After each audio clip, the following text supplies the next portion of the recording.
cultural tourism, Yeah. they spend twice as much as like any regular tourist. So you do like sports get so much funding. Yeah. But they're like, if you look at the numbers, you Yeah. actually make more money on arts and culture than you do on like the sports industry, Ooh. which is Interesting. which is interesting because then you would think about like how much money if we put into arts and culture could be then like coming from like your economic mindset of me talking to like the federal government and asking them to better fund public art. Yeah. Yeah. Is like if you were to invest in it, the benefits are like quadruple than like most other industries. Yeah. And I think that's funny because so it's part two of our conversation. In our first like section, we were talking about, what is cultural planning, how Margaux got into cultural planning, how I got into cultural planning, and all the kind of like our thoughts around it and what it's like to live in cities, like I guess without like arts and culture, but also like what it means to have it and what it contributes to like everyday life. And this one, we're just going to talk about, I don't know, whatever comes to our mind.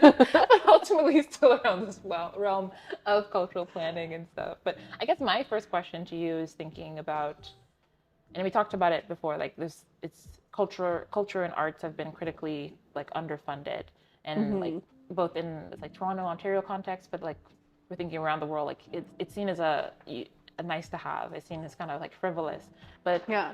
The creatives and all the things that go around them, whether it's food or arts or parks or whatever it is, they're all really just like vital to making cities that are worth like living in. So I'm curious, like, and I guess I kind of answered that question, but why do you think, why is this important? Why should we focus on this? Why is this should be a priority for cities?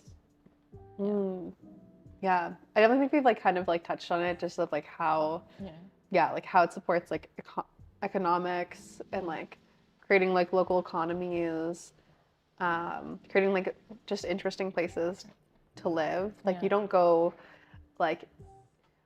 don't go to a city unless it has some sort of interesting culture. Yeah. Like at least for me, Yeah. and that's both food and art. Like Yeah. I eat with my stomach obviously, but like I travel like through my stomach and like through like my mind.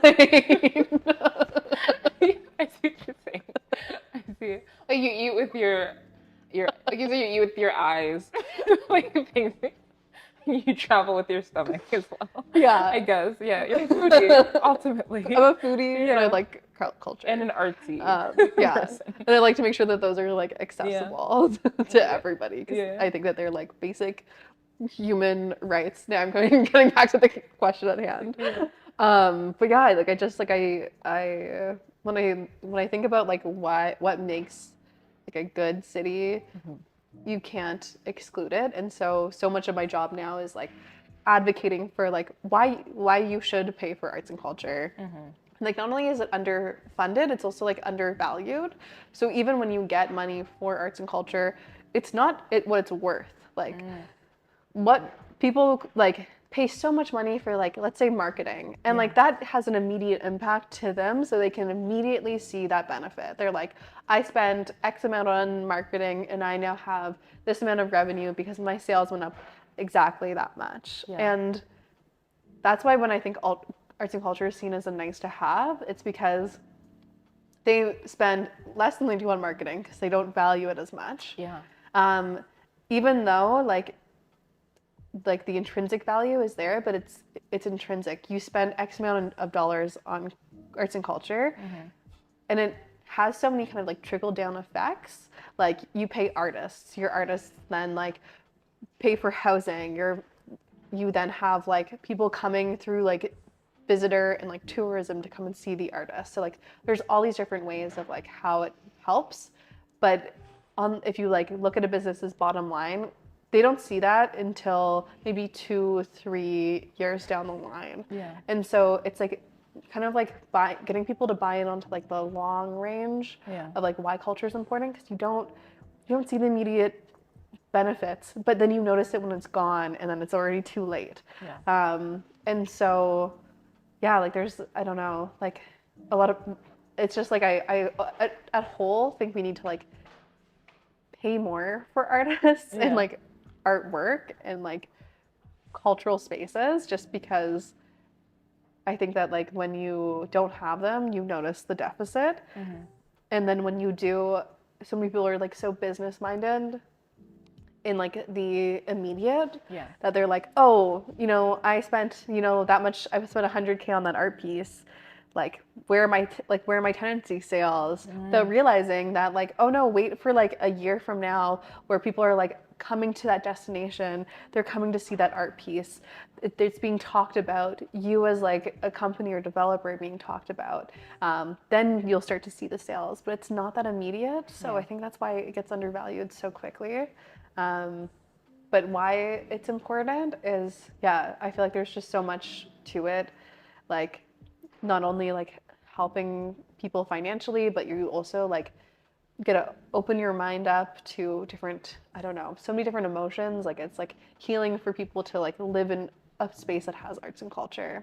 You like your, you know, like there's those different indexes. I think it's like the happy index. You know? You have like your economic index and your happy index, and like that's immediately impacted with arts and culture, and then slowly that economic index will get increased. But yeah. It's funny though, you're talking about the happy index. I'm trying to remember the country. It starts with a B. It's Bhutan? Yeah. They have like the highest they're like, rate. we're not gonna, the country's like, we're not gonna measure our like kind of like success or like growth based on like our GDP, so the gross domestic product that most countries, you know, determine their value or their quote unquote rankings. But they're like, we're gonna do it on happiness, which is really interesting. I mean, I haven't checked in on how that's going on since then. But like that idea to me from like I guess federal or like a state level to be like, we're gonna focus on like how well-being as a value, valuing well-being and creating spaces that are where people feel like they want to actually live in is really interesting. And it's like one of the few things that have that benefit. Like green spaces has that benefit, like affordable housing, but then there's like other city infrastructure that's like so vital, but like does it impact wellness? And like arts and culture, like it has the happy and it has the economic. Like you look at both and you're like, they're both like really good. Like cultural tourism, they spend twice as much as like any regular tourist. So you do like sports get so much funding. But they're like, if you look at the numbers, you actually make more money on arts and culture than you do on like the sports industry, which is interesting because then you would think about like how much money if we put into arts and culture could be then like coming from like your economic mindset of me talking to like the federal government and asking them to better fund public art. Is like, if you were to invest in it, the benefits are like quadruple than like most other industries. And I think that's funny because like you're talking about going back to like what you were saying before about like marketing being something that people like advertising, like, you know, you watch what's it called, like you watch like the Super Bowl, right, and everyone's like, we gotta watch the commercials. Or like when like, you know, we're gonna get the FIFA that's coming to Toronto, but in 2015 Toronto had the Pan Am Games, and like intertwined with it was literally like public art, and I remember it because like Steps was in like every like Olympics, you know, there's like the special, what's it called, the flame, the torch, kind of like sort of like the cornucopia or whatever. I forget what it's called, something like where the Olympic flame is being lit and then you light it in there. That thing. I think they had designed one of it too, and I was like, oh, I didn't think about like, you know, a relatively small public arts organization being involved in a really large economic project, because like that took over the city. Like it was huge for like infrastructure because we built all these new stadiums and we built all these new houses, like the Canary District, where it's just not too, like we're literally here, I think, or not too far from it. Technically, I think we're in this it. is it. Okay. But it's also not, because this is like Okay, well, we're like close to it. We're actually really close to where the games used to take place, like the Athletes Village. And I remember because I used to volunteer like during that time, and this was like, I think the stop where like this is where you would get off. I would get off here and then like walk. So I was like, oh my gosh, a reunion, a reminder, like I walked down memory lane for me. But anyway, side note. But yeah, ultimately, like, you know, arts are so ingrained in it, because I remember the Athletes Village, it's like, how are we going to design it? I remember, I think the Canadian like pavilion, or the Canadian like place where all the athletes were, they had like a moose. That was like our arts thing. Other places, like how do you make places feel kind of like welcoming and warm, and then how does that contribute to making a games experience that was like enjoyable, because you have all these representatives from around the world coming in, and how do you showcase like Canada and these different places? That was interesting. But then something else you said that was interesting is like cultural infrastructure and cultural spaces, because there is a loss, and there's research about that, about like the loss of cultural venues. And then, sorry, another thing you said that was really interesting to me is that like also when we talk about culture, like which kind of like cultures are we valuing? Because I remember at the Infrastructure Institute, we had done like a session about talking about like a lack of like Black led or Black community led like infrastructure. And one of the representatives from the NIA Center for the Arts was talking about how like the funding for like ballet, funding for I can say the opera. I'm gonna assume if it's in that same opera, vein. the orchestra, even like look at like the infrastructure that they're held in. Like fancy. You look at fancy. You look at like I don't even know what they're called because they're not our culture that we go to. But like the National Ballet School, they're beautiful building. Yeah, it's beautiful. Gorgeous. Yeah. And then you look at like, is it the Opera House that's on Queen Street, Queen and University? Maybe. Gorgeous, like an insanely beautiful building. Like when when cities spend money first on culture, it goes to those places. Yeah, and everything else is. And then everything else is kind of like nice, seen as nice to haves, and not serving of like culture. Yeah. Are like. And I think it like comes from like a colonial legacy of like these are like the colonial like high cultures that like we're trying to pull from like Europe and like what was deemed as like popular.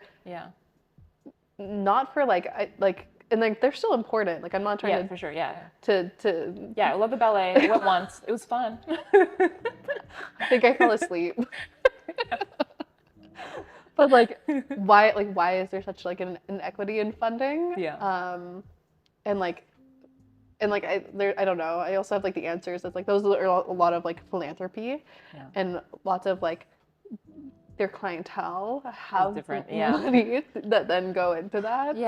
But then it impacts so many other cultural spaces. Yeah, and I guess and then it becomes sort of like a self-fulfilling prophecy, because you're like, okay, all these like I say like opera or ballets cater to a certain like demographic, and so those same people are in those like cultures or in those like practicing like ballet, is like historically very like exclusive, and like now there's been we're talking about ballet, but I actually love the ballet. As a side note, I really do love it. Like the diversity gap in ballet is quite large, and there are other like ballet studios around the world that are trying to like bring in other aspects of dance, or teaching other or showcasing or doing like reimaginings of traditional ballets, like for example the Nutcracker, bringing in other cultures or other groups or other ways of movement that are rooted in other cultures as well. And I had just watched actually this funnily enough this one documentary, I can't remember what it's called, but I think it's called Uprooted or something like that. I think it was about jazz, and also the history of jazz, and how it's really like the legacy of it stems from like also ultimately Black cultures, African cultures, and how it's spread around the world. But then also how as it got further and further more popular, and then pulled away from its roots, it also got kind of like diluted as it got turned into something else over time. Anyway, this is another conversation, but like, I just think it's interesting that going back to like which cultures are more celebrated, even in this example, the bottom line about jazz, where it's like you have kind of two types of jazz, the one that's still very like I guess Black and really or rooted in where it came from, and then you have sort of like the whitewashed version of jazz. And I'm not a dancer or a dance theorist, I won't speak too much about it, but that was what the culmination of the documentary was trying to explain about what happens when you uproot things and separate them, and then how does one get more funding versus one type doesn't get funding. And then it goes back to the cultural spaces that the dance houses that were doing, or even the music venues that were making room for this sort of type of jazz, they're not, these people aren't celebrated, they're not talked about, they don't have them, or they don't exist anymore, versus another type of jazz or another type of music and arts is and continues to grow, and there's funding for it and people make money in it, versus when people are still struggling. So there's so many implications. I know, and like I definitely think that's like a core part of like why I go into policy, because like I think the way that like cultural policy has been like traditionally done, maybe for the past like I don't know, literally like since like the 60s, when people started thinking about doing cultural policy, it was so focused on high culture. And in today's age, it's not the realities of our life. Like we don't want to, like the majority of the population wants to see themselves reflected and see them like themselves celebrated. And I think like slowly we're getting there. Like slowly people are recognizing that like, yeah, we need to like equitably fund different types of like culture and create different types of cultural spaces. Yeah. And like slowly I'm working on these like really cool projects that are trying to do that, but like it's still small scale because like I don't know. I'm hoping that like over time, you know, this turns into like something that's more like this. Yeah.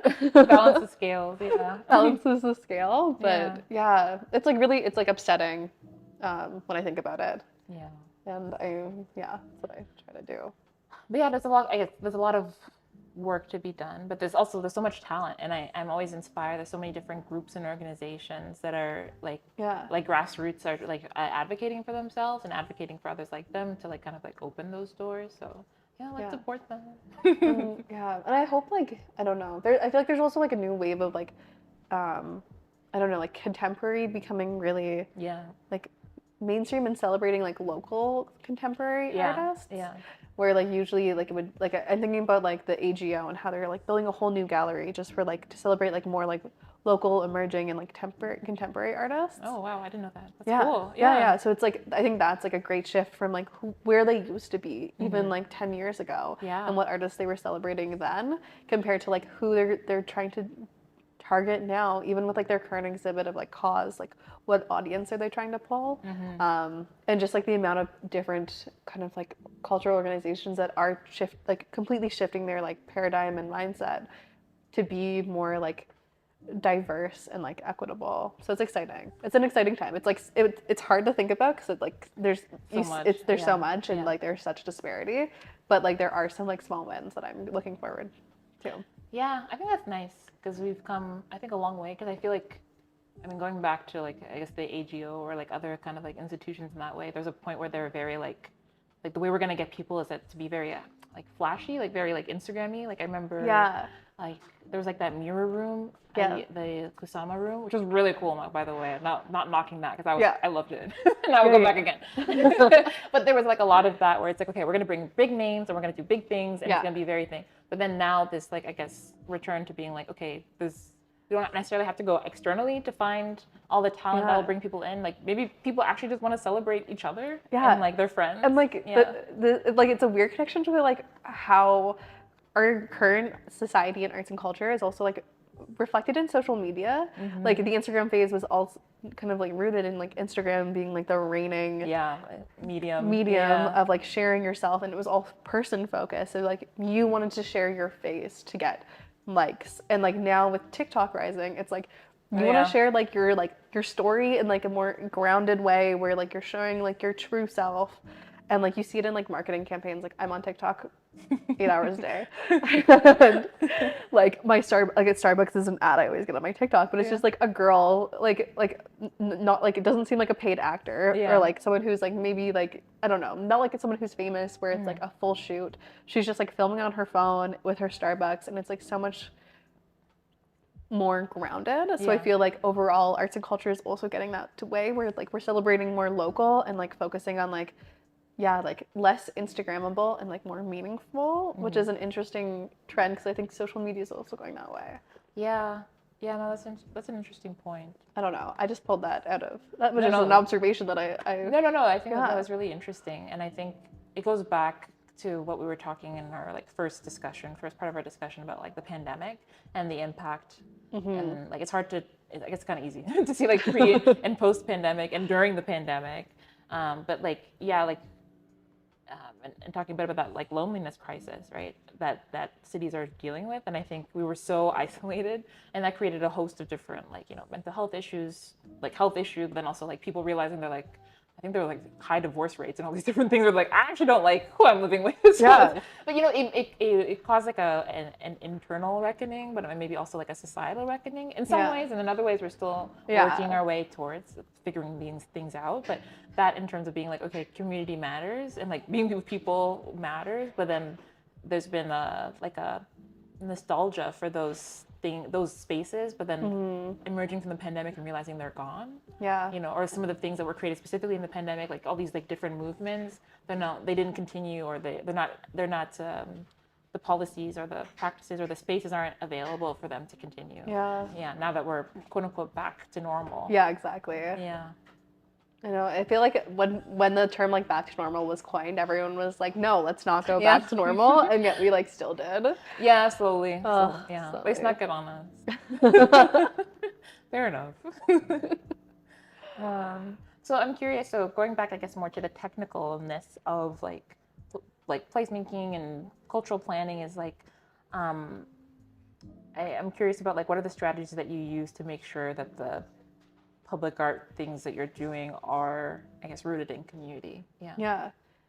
Oh, I don't know so much. Obviously, like depends on the project, but like I guess like some principles or like where I'm trying to like move or like focus like clients or like my practice more in is like placekeeping.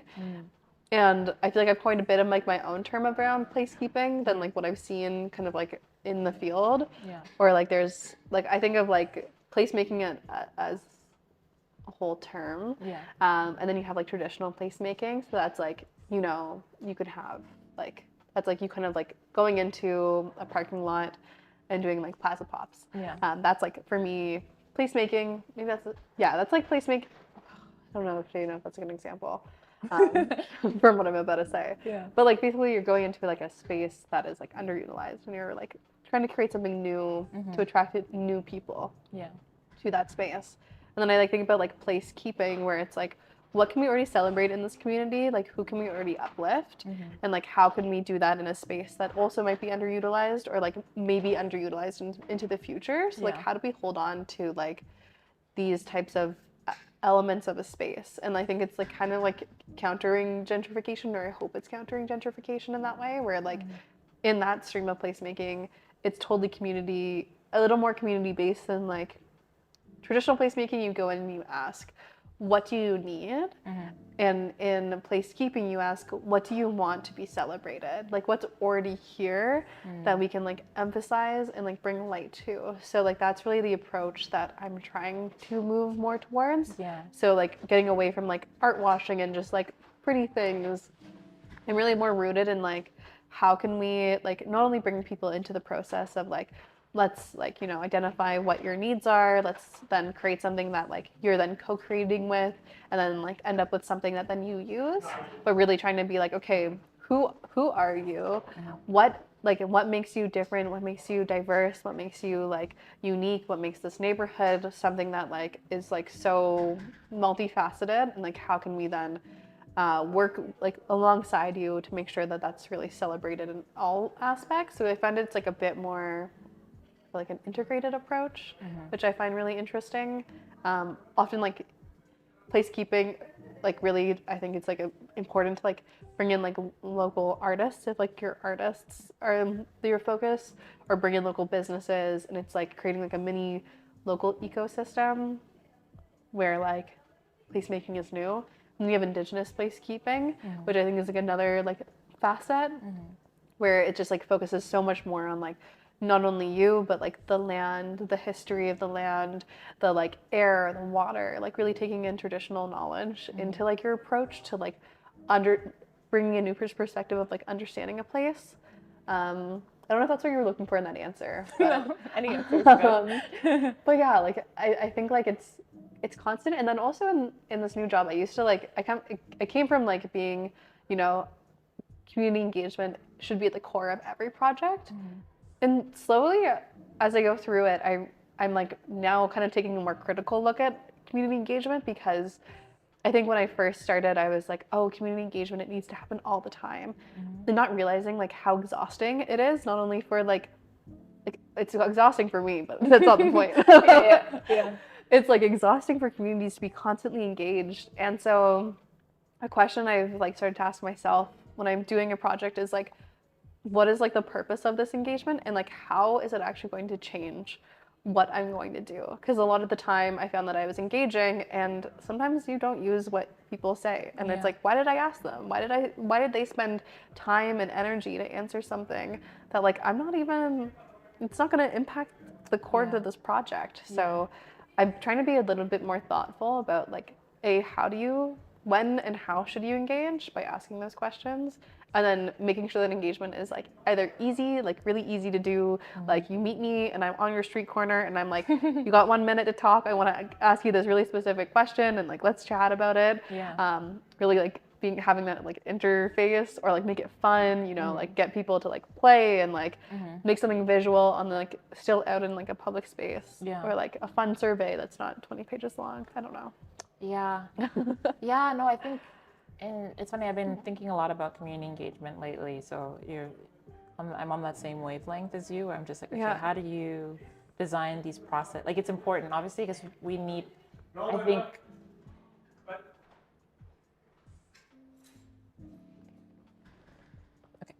it's really important because I think that our cities are a product of like not listening to communities, like period, and just like just not at all. And this is why we're faced with so many different problems that we that we see in our cities, but then if you are going to go out to these communities, because like people's time are so valuable, and you know, like the cost of living's high, people are working multiple jobs, people are tired, people have kids, so like how do you really maximize their time so that you're like really valuing the knowledge, like giving a chance to value the knowledge that they have, but then actually really getting knowledge from them that's like we're going to use, like make sure we're using it and it comes back to them. It's like sort of like a reciprocal, like we're not just like siphoning knowledge out of you, but we're actually trying to give you back something that is beneficial to you. And that's like, it is also a skill, but it is another talent in itself.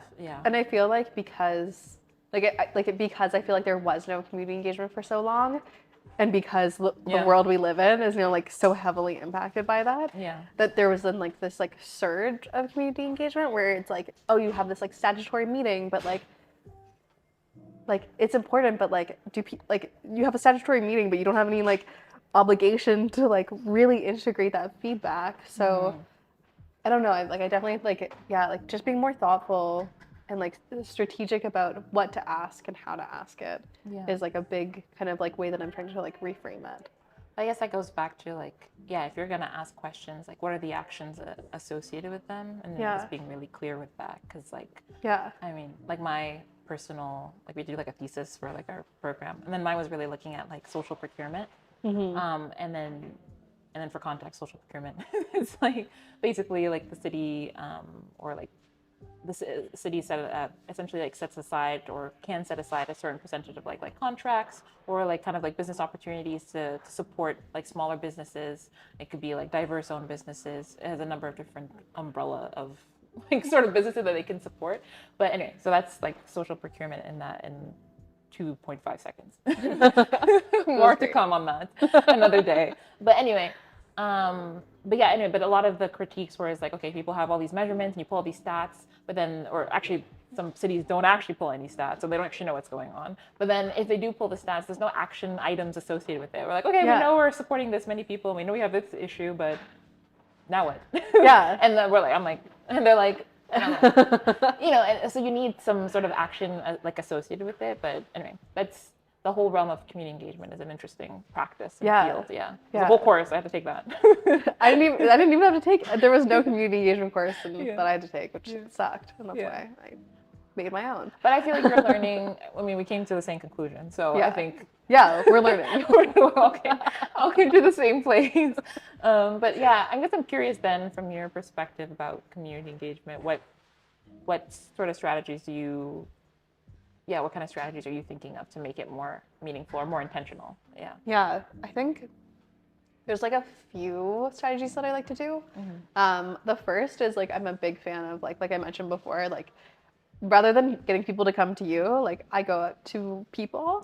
I think that's like the most like such an effective way. Like you can talk to like 200 people in a day rather than getting 200 people on a survey. And the quality of like your conversations, like you're starting to foster community connection. So like actually having that face-to-face one-on-one is so nice. And that could just be as like simple as like an intercept survey where you just like got a billboard, a little, what do you call it? You know, clipboard. And you're like out on the street, to like way more fun ways of being out on the street. Like at Steps, we did like some pop-ups where I made like a human, my partner who's a carpenter, made like a human scale graph. So we had like basically like a 4 foot tall like tube graph. and we're asking people questions. So rather than like filling out a survey, they grab these like big colorful pom-poms, all the colors related to like a different graph kind of like question that we were looking for. And then in real time, you got to see the graph build. So that is nice because it's like quick and easy, really easy to understand, age friendly, accessible.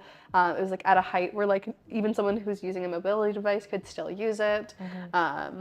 Or like we were always there to like help as well. But it's like a nice way to like be like, oh, you know, like you're in a park and you're like, what is that thing over there? And then you get to learn about this like policy project and participate in it and like have that feedback be so tangible and visual. So like that's a fun thing. Like arts, of course. Like I'm a big fan of like bringing artists into projects. So that's like running a workshop and you do like a visioning session, and rather at the end of the visioning session, instead of having like your vision statement, you instead have like an art piece that's like a visual representation of everyone's vision, which I think is super cool. Yeah. So like that's like a simple way, or just like even having different ways of like, you know, having an event and having just different ways of like accommodating communication styles. Like it's funny because like I do this as like my job, where like I host community engagement activities and I like speak to people, but like me without my work cap off, I'm like, I don't want to talk to anybody. I don't. That's fair, I don't want to talk to absolutely anybody. And so like I have to put myself in like the shoes, and if I were to come to an event like a public workshop, I'd be that person who like probably wouldn't want to speak, and I'd want to like write things down or like go into like stations and like be a little bit more thoughtful by myself. So having different activities for different types of communication styles is always great.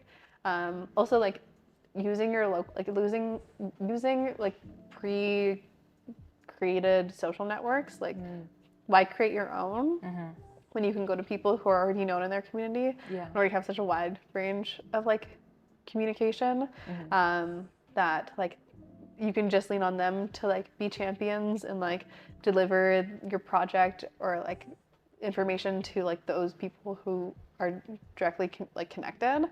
And all of these methods also like help to like get over like the core barriers. Like community engagement is like known to like mainly attract people who are like white, wealthy, have time, and who are men. That's like the typical, you know, the typical people who like go to your like statutory meeting. They're not the people who are impacted. So all of these try to like combat that like big barrier. But yeah, make it fun, make it easy, make it accessible, and make it in convenient places. I saw this really cool. This was the one that I like really loved. I forget who did it, but they basically like they were doing like a transit survey, and like for their transit survey they had this little like cart, and they like would bring like almost like when you're like on an airplane and they have those little like carts. They did this but on a train, and then they like had little surveys in the cart, and like people could like fill out the survey and like put it back in the cart, and it was just like a fun way to get people engaged. I like that, putting the fun in engagement. Community engagement. Like I hate sticky notes. Like no sticky notes. No sticky notes. That's like what I despise, sticky notes. So anything that avoids them, I try. Okay. Well, I think we'll end this segment here. But thank you for listening to this one, and stay tuned for the next part, where we go into some more fun stuff, some examples of, I guess, community engagement, public art, cultural planning that kind of like piqued our interest. Yeah, thanks for listening.